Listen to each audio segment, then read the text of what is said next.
Eu acho que em Caicó a gente não dá para dizer bem isso, porque a gente passou aqui por um momento de queda dos casos. A gente teve um pico, se eu não me engano, começou em julho, assim que o centro abriu, centro de Covid-1, que eu faço parte, e permaneceu nesse pico de julho, agosto, até início de outubro, se eu não me engano, quando os casos começaram a cair. E foi quando começaram as medidas mais restritivas, né?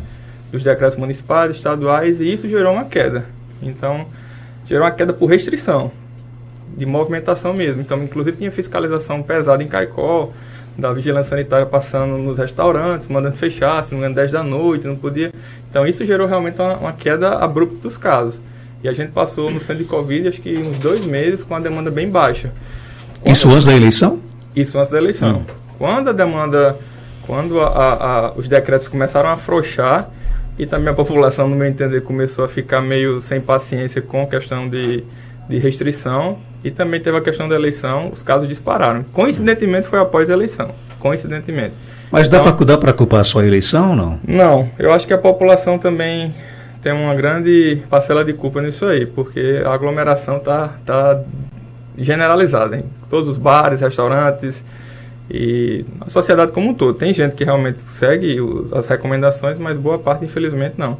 Então, a gente sentiu bem lá no centro a diferença. Demanda baixa, tranquila, atendimento tranquilo. Após aquela festa que houve na SEC, se eu não me engano, na SEC, não foi? Que foi liberada. Primeira festa que houve, a primeira festa, justamente. Que só deu a juventude, né? E a gente não tinha um público tão jovem lá no centro. Foi ter a festa, na semana seguinte de atendimento, a gente começou a disparar os casos e coincidiu em seguida com a eleição que veio logo em seguida. Então, os casos que a gente não tinha, que eram casos de jovens, 18, 17, 20 anos, que eram poucos, a maioria era adultos de meia idade, disparou os jovens. E isso foi bem notório. E você acha que está faltando bom senso da população? Demais. Tipo assim, o vizinho não faz a parte dele, não vou fazer a minha também, não. Tá faltando demais. A gente passa aí, que só é sair no final de semana em Caicó. Eu dei uma descida em Caicó, eu tô preso aí faz uns 10 meses em casa. Eu dei uma descida no final de semana, eu disse, meu Deus, não sabia que tava assim, não. Aí eu brinquei até no grupo do pessoal, dizendo, olha, agora eu entendo porque que a gente tá sofrendo lá no centro. Porque eu ficava sem entender o porquê de tantos casos, mas é porque o pessoal está carnaval de rua mesmo. Você falou nessa questão, a gente está sofrendo no centro, você se refere ao centro de Covid, né? Centro de Covid. Que tipo de sofrimento é isso? Por exemplo, a superlotação? Cansaço físico também? Demais, eu estou aqui rouco, minha voz não está... Faz 3 semanas que eu não almoço. Romário, um copinho d'água, por gentileza, amigo. Faz 3 semanas que eu não almoço lá no centro de Covid, mas assim, a escolha é minha, que eu não gosto de deixar o paciente esperando. É uma missão, né? Então eu não almoço. Hoje eu ainda consegui comer um café de 11 horas da manhã, um café que deixaram para mim, mas não tem almoço. Então a gente não consegue muitas vezes ir no banheiro na hora que quer, não consegue parar para tomar água que quer. Eu não costumava atender com garrafa d'água. Estou sendo obrigado a atender com garrafa d'água porque a voz estava sumindo de tanto atendimento. Agora você tinha atendido em média quantas pessoas por dia no centro? Assim, de atendimentos vamos falar em fichas, né? Fichas são as que são tiradas para cada paciente que passa pela consulta médica. E isso, depois que disparou o número de casos agora, está superando 70, 80 atendimentos por médico dia. Chega até 100, né? Chega até 100. Quando se tem o quantitativo total que passa de testes, tanto teste rápido, sorologias, realização de PCR, que é o SUAB, e outras demandas que passam pela enfermagem, hoje a gente encerrou o dia no Covid-1, agora sim, um pouquinho, com 139 atendimentos. E 58 foi 59 suaves coletados. E mais um bocado de teste rápido realizado. Então, a demanda está muito alta para uma equipe que está reduzida para a demanda alta, que está demais, né? Todas as pessoas que chegam no centro de Covid, elas conseguem atendimento? Hoje não estão conseguindo. Infelizmente, porque houve até essa discussão hoje sobre se a gente manteria o Covid-1 e o Covid-2 unidos. Porque assim, o Covid-2 ele funciona no posto da Boa Passagem, lá por trás do supermercado Queiroz, né? E é um local bem distante, é difícil acesso, e pouquíssima gente sabe da existência desse centro Covid lá. Então, não tem uma procura, agora que pipocou, né, de novo, teve uma procura um pouco maior, mas pouca gente sabe que existe. Então, o pessoal procura onde? Do centro, que é o que tem mais boca a boca da população e também da gestão, que houve uma propaganda muito grande em cima dele. Então, o pessoal procura lá. Aí, quando estava tendo o retorno dos pacientes, porque topava a capacidade de atendimento do médico que encerra até 5 horas, queira ou não queira, é um horário de trabalho, não é um plantão que tem um rendeiro para lhe render e você passar para frente e ficar 24 horas. Então, isso acabou que gerou uma demanda represada. Aí juntaram, semana passada, para como experiência, o 1 com 2. Então, no caso, o médico parava de 5 e pouquinho, e o outro assumia até 10. Funcionou. Não estava mais voltando ninguém. Só que hoje já não funcionou mais. Hoje já disseram que ia ficar separado, embora todos os médicos do centro do Covid tenham dito que a melhor opção é juntar o 1 com o 2, porque não volta ninguém. Mas aí é questão de gestão. E quem procura, que atendimento, né? Eu também acho. Quem volta triste para casa? Não... Volta triste, volta falando coisas indevidas, volta chateado de como... Sobra até para o médico às vezes, né? Nossa, se não sobra. Infelizmente a gente tenta fazer o que pode na medida do possível. Eu tento não beber água, eu tento não ir no banheiro, eu tento não almoçar, como eu não estou almoçando. Mas perdendo a voz, tô atendendo com a pastilha no bolso aqui, chupando para ver se a garganta para de doer. Mas é o jeito. Doutor Manassés, quais são os principais sintomas de quem procura o centro de Covid? Dor de cabeça? São bem variados, assim. O grande clássico são sintomas gripais altos, né? Coriza, tosse seca, dor de cabeça, uma queimação na garganta, que pode ser uma dor intensa ou só um leve incômodo. Sintomas gerais como dores no corpo. Também tem sintomas gastrointestinais em algumas pessoas, como a diarreia, a própria febre, que é um sintoma geral. E o Covid não costuma dar febre alta, geralmente é uma febre baixa, subfebril, 37 ponto alguma coisinha, 37,2, 37,5. E assim, espirros também são característicos. Então é um quadro gripal. O Covid é um quadro gripal. Em pessoas que têm uma tendência, o pessoal de mais risco, ele faz um comprometimento pulmonar, podendo levar a uma síndrome inflamatória generalizada. Interessante que o Covid ele age de forma bem individualizada, né? Por exemplo, eu tive Covid leve, né? Joelma está até hoje entrevada, com um bocado de dor aí, dos pés à cabeça, né? Por que acontece esse tipo de situação? Isso ainda está sendo estudado, né? É uma doença relativamente nova, né? Estamos em pandemia desde março, mas cada dia a gente aprende mais e tá igual na época do chikungunya, do Zika, né? A gente foi aprendendo durante a epidemia que houve no Brasil, né? Então, cada dia mais a gente vai sendo protocolos, a gente vai sendo motivos, e a gente já está se tendo uma tendência que, em alguns casos, alguns sintomas vão cronificar, entre eles as dores. Pode ficar para o resto da vida? O resto da vida a gente não sabe dizer ainda. Diga isso não, senão me paga aqui. Mas dores de cabeça, mal-estar, fadiga. A fadiga é algo assim que a população reclama demais. Eu sofri com fadiga quando eu tive Covid em junho. Eu passei mais de um mês afastado, eu não conseguia sair da cama para ir no banheiro, eu tenho que voltar para me deitar. Você sente uma tremedeira nas carnes, e se você forçar, você pensa que vai desmaiado num suadeiro, dá até vontade de chorar no popular, de tão mal-estar que você sente. Então o paciente ele chega muito apreensivo, pensando que vai morrer na consulta médica. Aí você vê que é um quadro leve, que ele está sofrendo com fadiga e tenta acalmá-lo, porque nós estamos acostumados, na maioria das vezes, com doenças de curta duração. Uma gripezinha que resolve com 3, 5 dias e não com a doença que se arrasta 2, 3, 4 semanas. Mas então, essa fadiga, doutor Manassés, é porque assim, o corpo ele fica mais sensibilizado nesse caso e as nossas defesas ela baixa totalmente? É mais um comprometimento. Ele está se consultando. É mais assim, é como se a gente passasse um trator por cima da gente e a gente tem que se recuperar daquele esmagamento. Então, é uma resposta inflamatória muito grande. Como ela está se manifestando para deixar essa fadiga, isso ainda está em estudo. Os mecanismos de ação, que inclusive está relacionado com a nossa resposta imune e que vai ser descoberto porque é que algumas pessoas mantêm imunidade e outras não mantêm, pega a segunda vez. Como eu já atendi vários casos que pegaram a segunda vez, inclusive outro hoje, outro ontem. Então, está sendo muito comum quadros de reinfecção, embora na mídia só tenha primeiro caso relatado no Brasil foi no Rio Grande do Norte. Isso é porque é um caso com estudo genético, para ter aquela comprovação de laboratório de alta sofisticação, para ter essa comprovação. Mas na prática a gente já vê vários casos de reinfecção. Então, esse negócio de peguei uma vez, estou salvo, estou imune, posso agora aproveitar a vida, não existe não isso. Não, eu acho que a gente tem que pecar pelo excesso, porque como está tendo muitos casos, não dá para se confiar não. Tem pessoas que geram uma resposta imune muito boa, às vezes manifestam um quadro clínico bem frustro, bem uma gripezinha mesmo, de 2, 3 dias tá bom, zerado. Mas que responde com a imunologia, uma resposta imune muito boa.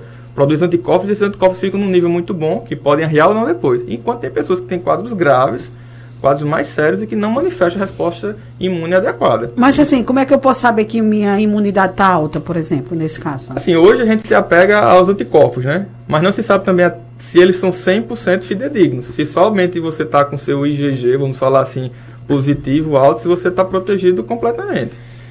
Isso ainda está em estudo, inclusive para as metodologias de vacinação, se vai ser algo uma vez, ou bianual, ou anual, porque interfere nessa parte. Então, essa questão da resposta imune, a gente tenta ter uma noção pelos anticorpos, principalmente o IgG, que é o anticorpo de fase crônica, que ele é como se o corpo ele detectasse a doença, na fase inflamatória a gente fica doente, nosso corpo produz o anticorpo, geralmente o principal IgG, IgM, IgA de fase aguda, e depois isso tende a inverter, vão caindo de fase aguda e ficando de fase crônica. E é como se ele ficasse com um carimbo. Se aparecer o vírus, eu já conheço ele de cara. Eu não preciso brigar tudo do início. Eu já detecto ele de cara e já neutralizo de cara. Só que esse carimbo, essa máscara que está gravada no anticorpo, parece que está sumindo em algumas pessoas. E quando ela soma, aí vem a questão da reinfecção. Aparentemente, não tem nada prego batido de ponta virada no Covid ainda, infelizmente. Doutor Manassés, nos primeiros sintomas surgindo, tem que procurar o médico e iniciar a medicação? Eu, assim, tem aquela... No início da pandemia era a situação, fique em casa, né? Para, ao máximo, tentar se resguardar e resguardar os seus demais com aquele princípio da não disseminação da doença. Só que naquele momento existia uma problemática. Você ficava em casa para se resguardar, que é um braço da doença, se você se resguardar, mas você segurava a doença demais. Então, quando você procurava, você já estava com a doença avançada, às vezes já com comprometimento pulmonar extenso, e muito cansado, muito inflamado, e quando procurava, muitas vezes já era um caso de internação, intubação e vinha a óbito. Então, houve uma mudança no discurso das sociedades médicas e também do Ministério da Saúde, agora, tratamento precoce. Mas assim, buscar tratamento precoce, porque não existe remédio específico para a Covid. Até o momento não existe. Existem sintomáticos. Aquela história de ivermectina, com azitromicina, não tem nada comprovado. Nada. Inclusive, já saiu semana passada, Sociedade Brasileira de Infectologia. Vamos dizer assim, são os caras que entendem no Brasil. Mais uma vez, não recomendando o uso de ivermectina. Então, e a azitromicina se acha que tem um potencial. Então, o pessoal está usando aí a torta e a direita. E na prática, o que a gente vê? É o pessoal chegando, tomando, não sei como seu mercado negro, que necessita de receita para comprar a azitromicina, já chega tomando a azitromicina com a ivermectina, que foi liberada, mas doente da mesma forma e chegando a se agravar também. Então, a maioria dos pacientes que eu encaminho para internamento, hoje eu encaminhei um para internamento, atendi mais 3 casos mais moderados a graves hoje, e todos tinham tomado. Então, assim, na prática a gente vê que o pessoal toma e não evita da doença progredir. Infelizmente. Quando fala em ivermectina, porque tem um estudo que mostrou que em laboratório ele foi capaz de inibir o vírus. Em laboratório. A dose que o pessoal fala por aí em corrente do WhatsApp, no protocolo de Natal, que tem alguns cientistas aí ligados à política que se defendem, que se fortalecem essa teoria, mas é uma dose baixa. A gente usa uma dose de verme para tratar Covid. Quando foi feito em laboratório, era na concentração de células, cultura de célula com a concentração alta, que se fosse replicada na gente, matava por intoxicação. Tem gente que toma aquela dose de verme e passa mal. Tem diarreia, vomita. Então, assim, é como se a gente estivesse usando um placebo. Diz, eu tô gripado, certo? Peguei Covid, aí tomei azitromicina, ivermectina e estou bem. E fiquei bom. Mas é igual aquela, fazendo um comparativo, você vai aqui, dá uma topada, aí começa o seu dedão a latejar, e você corre na farmácia, aí pega o primeiro comprimido na frente pensando que é um analgésico e engole. Com meia hora seu dedão para de doer, porque foi só uma topada. Aí daqui a pouco, remédio bom, quando você vai ver, era um Luftal para soltar pum. Foi o Luftal que melhorou sua dor no dedo? Não foi. Foi um placebo. Então, assim, muitas vezes, eu tomei e tal e fiquei bom. Não, você já ia ficar bom de qualquer forma. A vacina que vai resolver tudo isso? Eu penso que a vacina vai nos dar um acalento muito grande. Porque, infelizmente, já estão propagando aí questões de mutações e que isso acontece. Isso é uma realidade na nossa vacina do influenza, que a gente toma todo ano. Ela vem todo ano modificada com as mutações mais frequentes que o Ministério, que a Organização Mundial da Saúde seleciona para fazer a vacina do ano seguinte. Então, com o coronavírus, a gente acha que isso vai ser semelhante ao influenza. mas também não tem nada certo. Eu acho que quando vacinar um bom percentual da população, a gente vai conseguir viver mais tranquilo. Mas, da mesma forma que existe vacina para influenza, não deixa de morrer gente por influenza. Certo? E vai ser com Covid? Mesmo jeito com Covid. Vai existir a vacina do Covid, mas não vai deixar de morrer gente com Covid, porque não vai ser 100% da população que vai ser vacinada. Só para fechar, os protocolos de segurança, o uso de máscara, se puder evitar aglomeração, continuam, né? Permanece, inclusive a lei estadual, lei federal, permanece, etiqueta respiratória é recomendada e o uso de máscara é obrigatório, né? Então isso aí deve permanecer. Infelizmente o que a gente tem vendo é que o pessoal baixou a guarda, né? O pessoal relaxou. E o que a gente está notando muito é que quem tem medo de morrer, que são os mais idosos, mais velhos, tem mais medo, tentam se resguardar mais, na sua grande maioria. E infelizmente aqueles contactantes dessas pessoas mais velhas não estão com o mesmo cuidado. Aí muitas vezes tem a sua rotina de diversão ou social, entra em contato com o idoso, é comum demais. Eu estou atendendo muitos idosos que dizem, eu tive contato com minha neta, com fulano de tal, que estava positivo, eu me cuidei tanto, mas peguei. Infelizmente. E aí vem aquela questão, de quem é a culpa, de por que dessa forma, mas aí vem a questão da consciência de cada um e tentar se resguardar e resguardar os demais, né? Doutor Manassés, só para fecharmos agora, para valer realmente, né? Tá muita essa questão aí, por exemplo, e aproveitar que o momento está propício, né? De confraternizações de final de ano, né? É aconselhável, não é? A gente pode esperar um pouco mais, deixar para o próximo ano? Qual a sua opinião com relação a isso? Eu acho que a gente está vivendo em Caicó um momento muito crítico. Amanhã acho que vai ser o boletim semanal, e o da semana passada já mostrava que a gente estava superando. Não sei se essa tendência vai permanecer. Eu acho que vai. A gente já estava superando o pior momento da pandemia em Caicó, que foi aquele pico que teve em julho. Então a gente já tinha superado em número de casos por semana. Se isso vai permanecer, a gente vai acompanhando os boletins semanais. Mas eu acho que, devido a esse pico que a gente está vivendo, está na boca de todo mundo está conhecendo uma família ou uma pessoa que esteja doente, em isolamento e que esteja tratando. O CESP, eu não sei hoje, não vi o boletim de hoje, mas ontem o regional estava com 30 internos. E é porque já abriu mais 10 leitos. Então, daqui a pouco, a situação pode piorar se o pessoal não tomar cuidado. E não vai ter, eu acho, medidas restritivas. Mas a gestão que vai dizer isso sobre o coronavírus. Mas o prefeito eleito Tadeu já anunciou que vai manter os decretos que já estão aí colocados, né? Manter o decreto é uma coisa, fiscalizar é outra. Talvez o que falta é a fiscaliszação. Eu acho que tá vendo? A fiscalização. Olha, a palavra de um médico aí, olha. O decreto tá aí faz quantas semanas? 2, 3? Nada. 2, 3 semanas. Mais ou menos isso, 2, 3. Mas não tem fiscalização. Se não tem fiscalização, o pessoal fecha na rua. O que a gente vê em outros municípios, né? A gente vê essa fiscalização em alguns municípios funcionando, mas infelizmente em Caicó, realmente é uma deficiência do início até os dias atuais, né? Na primeira fiscalização, eu vi na rua mesmo, era o carro da polícia com a vigilância sanitária mandando fechar tal hora e os comerciantes com medo de passar 1 minuto do horário. E realmente ficava aquele vazio. Eu acho que, sei lá se isso vai acontecer ou não, depende da gestão como é que vai ser. Mas eu recomendo que o pessoal que pretender, se puder evitar, evite. Porque se você tem aquele seu ente que você ama, que você gosta, preserve a vida dele. Porque ninguém sabe quem vai evoluir para um quadro grave. Eu fiquei internado 3 dias no semi-intensivo, eu tenho 32 anos. Então, da mesma forma que eu vi idoso brincar, tipo, tirar de letra o Covid, eu vi jovens de 30 e poucos anos terem quadros sérios. Então, é óbvio que os idosos têm mais. Então, era para a gente preservar a nossa família. Se puder evitar, evite. Mas se for se confraternizar, peque pelo excesso de cuidados. Distanciamento, evitar as aglomerações. O problema é que nessa aglomeração você bebe, aí você fica mais amável, afável, aí começa a agarrar. Sai abraçando Deus e o mundo. Né? Sai abraçando. Esse é o problema da confraternização de Natal, de final de ano. Então, assim, se for, tome um cuidado extremo, mas é uma situação muito difícil de poder orientar. Mas eu acho que a gente vai manter uma alta, infelizmente. A gente fez isso aqui em julho, a gente teve um pico e caiu. E eu acho que agora vai ser assim, a gente está no pico e essa curvinha vai segurar um bom tempo. Eu até disse ao pessoal, apertem os cintos porque a gente vai passar semanas ruins. Porque eu acho que não fecha mais como fechou antes. Minha opinião, porque a população não aceita. E a população tem uma grande responsabilidade sobre isso, né? Tá nas mãos da população, de nós, seres humanos, né?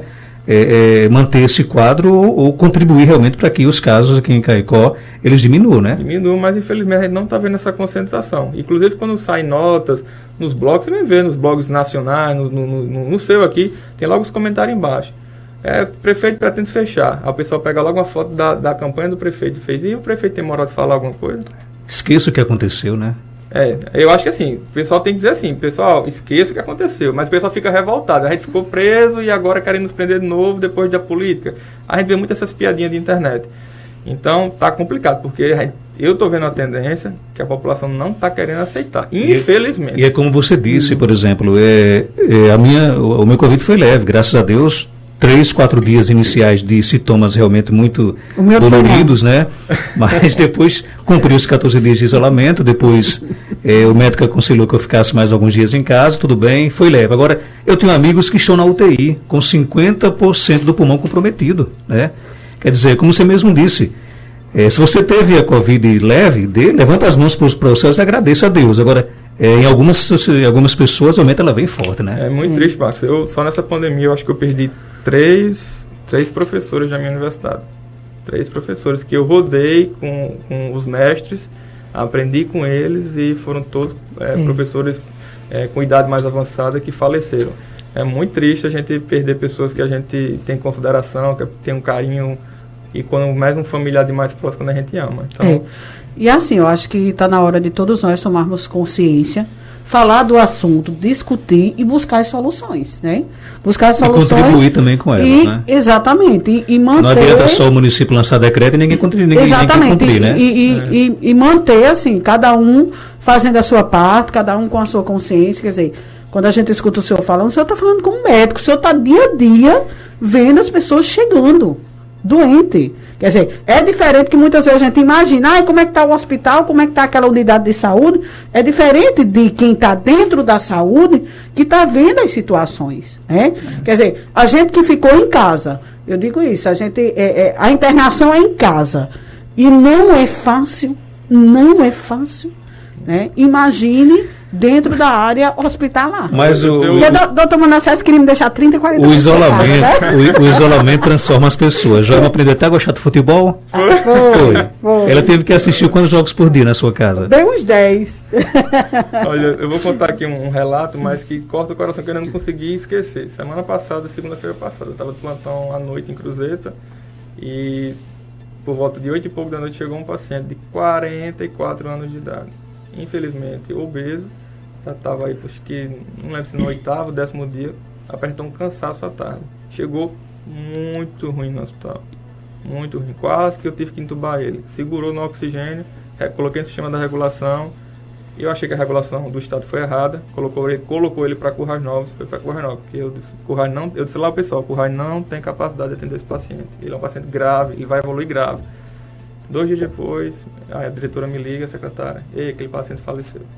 De cortar o coração, né? E eu conversando com ele cortando a voz, e 2 dias depois de eu atender ele faleceu. Então, é muito complicado quando você vê um paciente, você conversa com ele, e ele vem a óbito por uma coisa que dava para ter tido um suporte melhor, chegou já grave demais, se tivesse tido um atendimento precoce, talvez não tivesse daquela forma, até o próprio paciente ter um entendimento melhor sobre a doença, porque a gente vê muita informação errada circulando entre os próprios profissionais de saúde, em achar que só porque tem um gene positivo está transmitindo, ou de achar que remédio tal funciona, não sabe ainda o que significa, qual o significado do isolamento, qual a finalidade do isolamento. Então, parece que 10 meses ou um pouco mais, né? 10 meses de pandemia, ainda a pessoa ainda não aprendeu sobre Covid. E o que mais chama a atenção são os profissionais de saúde. A população ainda entende, que não entende sobre Covid. Mas tem gente que trabalha na saúde que ainda não entende. Tem médico que ainda não entende. Encaminham o paciente sem nem saber, pedir um exame, ou interpretar uma tomografia, ou medicar. Eu disse, meu Deus, qual a situação que a gente está vivendo hoje? Então são muitos desafios ainda, São né? muitos desafios, infelizmente. 18 horas e 26 minutos. Nós ultrapassamos aqui todos os limites do nosso programa de hoje, porque... Mas por uma boa causa. Era isso que eu ia dizer, né? Você me cortou, mas é porque realmente a necessidade ela se justifica. Primeiro que o doutor Manassés saiu de um plantão hospitalar. Saiu do plantão, foi em casa, tomou um banho, né, veio para cá, né, e trazendo muitas informações boas, né, e o assunto realmente justifica, né.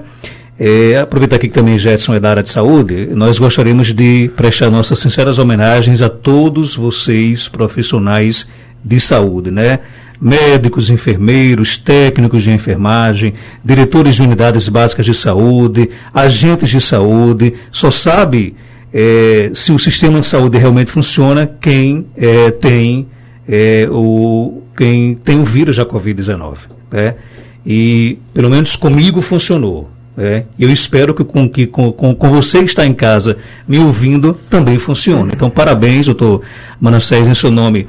Nós queremos aqui de coração, com toda sinceridade, prestar as nossas homenagens. Vocês são guerreiros, né? Vocês sofrem, vocês adoecem. Você mesmo teve Covid, passou realmente por uma situação aí de desafio, né? Você venceu a Covid, né?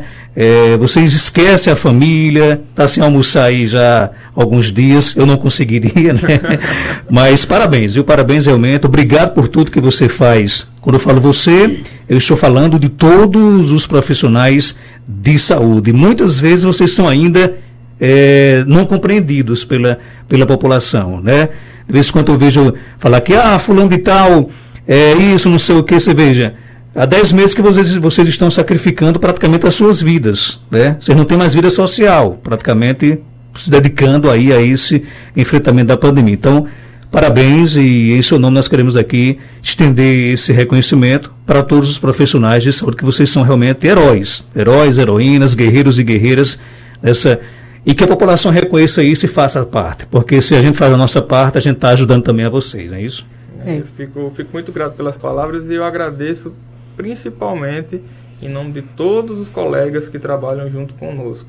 Eu vou falar diretamente do centro de Covid, se formou realmente vou falar do Covid-1, que é onde eu trabalho mesmo, desde quando abriu. Se formou uma turma, um coleguismo em querer ajudar realmente, dar o máximo, e embora muitas vezes a gente não consiga, porque a demanda às vezes extravasa a nossa capacidade.